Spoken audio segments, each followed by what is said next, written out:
What is going on, everybody? It's your boy, Jimmy James 59, and I've been meaning to do this build for a while for y'all.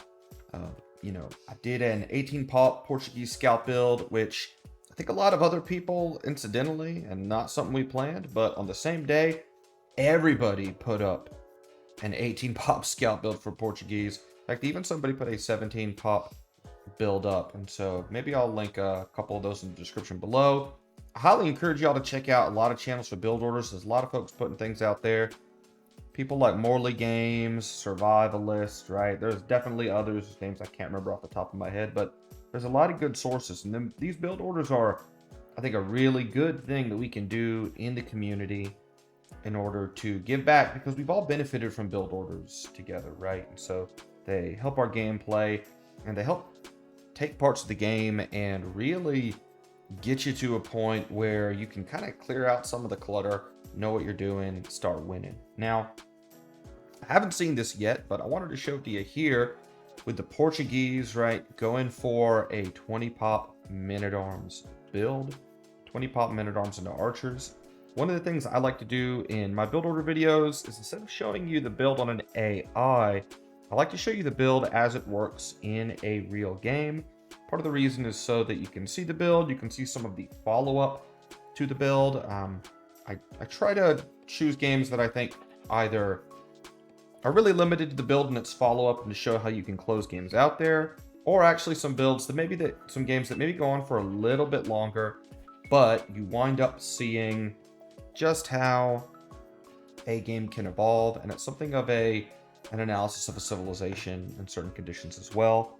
Because I think understanding how the game evolves is one of the more difficult things that we have as players who really are in this, intermediate, starting to really get some of the nuances of the game down, this kind of scenario.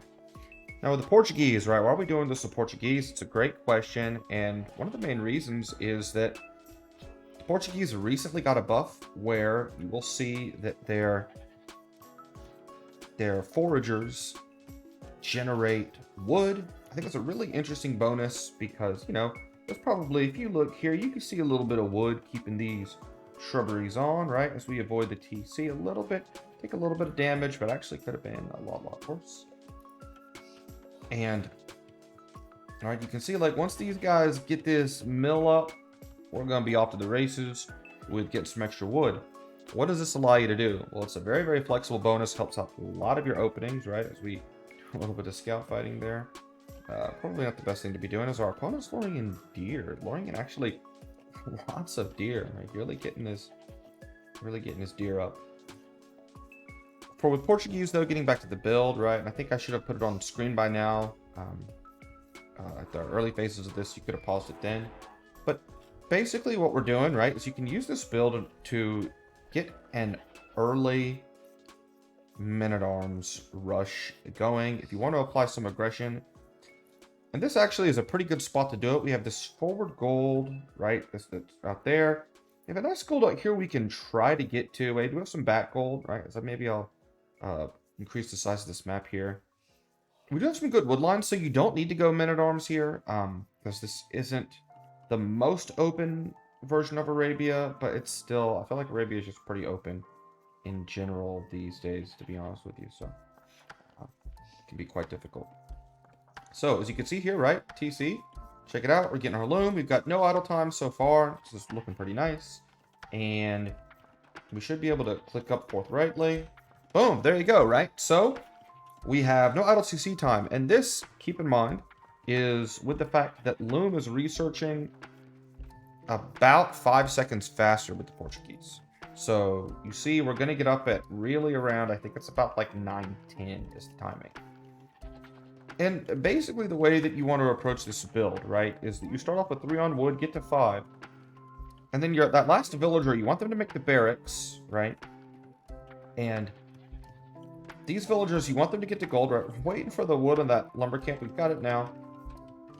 They make a house, gold, and then they make a mining camp. And one of the great things with Portuguese, because again, you're trying to leverage some of their bonuses here. One of the fantastic things about Portuguese is the fact that their military units cost less gold. So what this means is that you can, on your starting gold, go ahead and make 3 militia, no problem. So they're a great civilization to rush with as well. As you can see my opponent, right? We've been keeping tabs on him a little bit here. Man, he's just luring deer until the, well, I was going to say till the cows come home, but he's got goats in his TC. So anyways, right, but the goats are home, and you can see he went for a really, really fast uptime here. This is actually my first time watching this wreck. And what I want you to see is how we have the men-at-arms upgrade come in really quickly, and oh, it looks like he's going for, he's going to try to do some Saracen market abuse, right? Saracens do get the cheaper market, and well, right? We'll zoom in a little bit more. You can see, right, we have men-at-arms coming in, right? You know, at this point in the build, right, remember this is sort of intermediate level gameplay, so you're going to see some TC idle time on both fronts, right? Me and my opponent as well, especially as we're roaming around trying to find some damage, right? Right, this is something that I think a lot of us intermediate players, we kind of get a little tunnel visioned in. That's okay, right? Right? Well, it's not okay, but it's something that happens, right? Might not wreck your game completely, but still. And, right, one of the things, right, again, when you're going for this, like, quick rushing, you want to make sure you have that good unit control, right? So set your scouts, your men-at-arms to stand ground so they don't get wild, right? Here we see the market, and all right, we're taking a look at that. Could be attacking it, but that's fine, that's fine. Meanwhile, back home, right, we're getting a range up. We got another house. Boom, look, we're getting a blacksmith up as well. So this is a pretty decent opening here, right? We're trying to keep our TC going, right? 55 food, we could get some more. Anyways, the reason I keep going back to the food is that I want you to realize that, you know, you're going to have the food to get what you need. We've already got archers out in the field. We're able to get production going on that 20 pop build because we're using those 2 bonuses. The cheaper villagers with the, not villagers, the cheaper military units and the gold count and that foraging bonus. This gives you a pretty strong opening now with the Portuguese. And that foraging bonus does wear off pretty quickly, but you're able to kind of hand things off then. As you see, we're able to sneak in, and we're going to be doing some damage, and really nice damage here, and our opponent just calls it, right? So, again, this probably isn't the most interesting game from a strategic or a tactical perspective, because there's not a lot of fighting back and forth, but what it does do is illustrate the power of this build, I think, pretty well, in the fact that you're able to do 2 things. You're able to get up on time, you're able to get buildings up on time, and you can see, right, we've got 55 food in the bank, we've got villager production going, we've already got our blacksmith. At home, we're starting to wall up, right? So we're getting our walls on, and, you know, from there, right, you just wall up your base, and, you know, you decide there from what you do on the matchup. Portuguese are a really nice flexible civilization. You know, in this matchup, I'd probably want to play something like crossbows, take advantage of the fact that your crossbows are cheaper, and especially because Saracens have camels, right? So that's usually, for me, the decision point. I like to make Portuguese, whether or not I want to play something like Cavaliers, or, well, maybe not Cavaliers, but Knights at least in the mid game, maybe Cavaliers later on, or play on Expo. You know, whether Civ has camels is not bad. It's not a bad way to sort of approach your mid game strategy. But again, not a lot of strategy in this game, just showing you the power of this build, that you have everything you need to do 20 pop men-at-arms into archers. So that being said, right, hope you enjoyed this build, and I have some more tier lists coming down the pike as well, so stay tuned for those. And right, Jimmy James 59, and I'll see you guys out there in the ladder. Peace.